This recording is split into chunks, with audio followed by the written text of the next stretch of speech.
atypique, mais c'est bon. Anne Romanoff.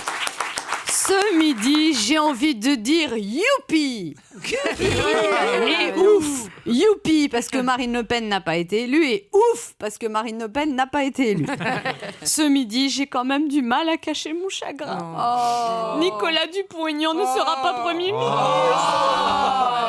Alors Jean-Marie Le Pen s'est empressé de féliciter sa fille comme il sait si bien le faire. Tout ça, c'est la faute de Philippot. Il avait également écrit une autre version en cas de victoire. Tout ça, ça n'est pas grâce à Philippot.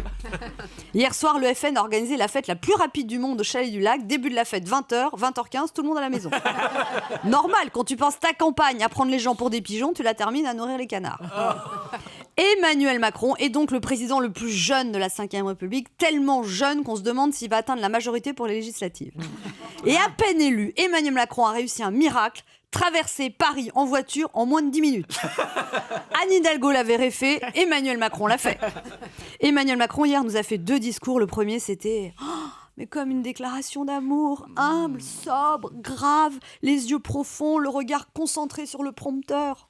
On avait presque l'impression qu'il allait pleurer. Fillon, le soir de sa défaite, avait l'air plus heureux que Macron vainqueur. Dans les yeux de Macron, on pouvait lire « Les emmerdes commencent ». Alors Emmanuel Macron a salué le président Hollande. Il n'a pas dit François Hollande, il a juste dit Hollande. Et on sent que ça y est, il n'a plus besoin de lui. L'appeler Hollande, c'est dur quand même. C'est l'ancien président, tu vois. C'est pas un gars qui te jetait de la purée à la cantine. À ce rythme-là, dans 2 jours, il l'appelle l'autre. Dans une semaine, oh le tocard, il est où le tiroir des chewing-gums? Ensuite, Emmanuel Macron a fait un 2e discours au musée du Louvre. Après la rotonde, la Joconde. Il a traversé l'esplanade du Louvre sur l'air de l'hymne à la joie de Beethoven. C'était beau, on aurait dit une pub pour du parfum.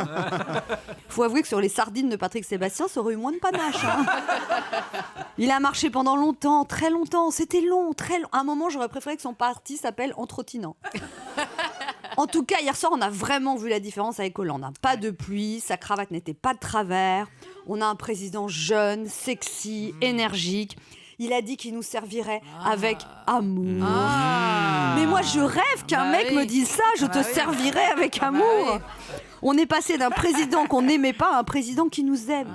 Et ensuite, Brigitte est venue rejoindre Emmanuel sur scène. Brigitte, émue, classe, jolie, les cheveux noués dans un chignon qui dégoulinait savamment. Elle lui a embrassé la main. C'est pas une jolie preuve d'amour, ça, quand ton homme obtient le même pourcentage que ton âge? Mais quand je vois Brigitte si pimpante, si fraîche à 60 ans, je me dis, moi qui a 51 ans, mais je suis une gamine. Pour Brigitte Macron, je propose qu'on invente un nouveau mot, sexygénaire. Et je rappelle aux moqueurs qu'il y a la même différence d'âge entre Mélania et Donald Trump, sauf qu'entre Brigitte et Emmanuel Macron, mais bizarrement, entre Mélania et Donald, ça ne dérange personne. Pourtant, Mélania a l'air nettement moins heureuse que Brigitte. Alors ce midi, plein d'incertitudes demeurent. Déjà, on ne sait pas s'il faut dire macroniste, macronien, macromignon, macronette. On ne sait toujours pas qui sera Premier ministre. On sait juste qu'il y a plus de prétendants que sur le profil Tinder d'Adriana Carambeu. À l'heure où je vous le parle, Jean-Vincent Placé serait toujours caché dans le coffre de la voiture d'Emmanuel Macron. Donc, pour résumer, notre nouveau président est jeune, beau, sexy, il est énergique, il a l'air... Et surtout, qu'est-ce qu'il m'arrive aujourd'hui? Je suis amoureux de ma femme. Alors, on lui souhaite de réussir à cet homme beau, sexy, motivé, amoureux. Enfin, rappelons hier que Marine Le Pen a quand même réuni 11 millions de voix, que 4 millions de personnes ont voté blanc, que 12 millions se sont abstenus. Hier, Emmanuel Macron a adressé des remerciements à ceux qui avaient voté pour lui, pour faire barrage au Front National. Il a eu une pensée pour ceux qui avaient voté Front National, mais il n'a rien dit à la grande majorité des électeurs qui se sont abstenus. Et c'est dommage, parce que cette majorité-là, c'est pas parce qu'elle est silencieuse qu'elle est forcément sourde. Europe 1, midi 30, Anne Romanoff.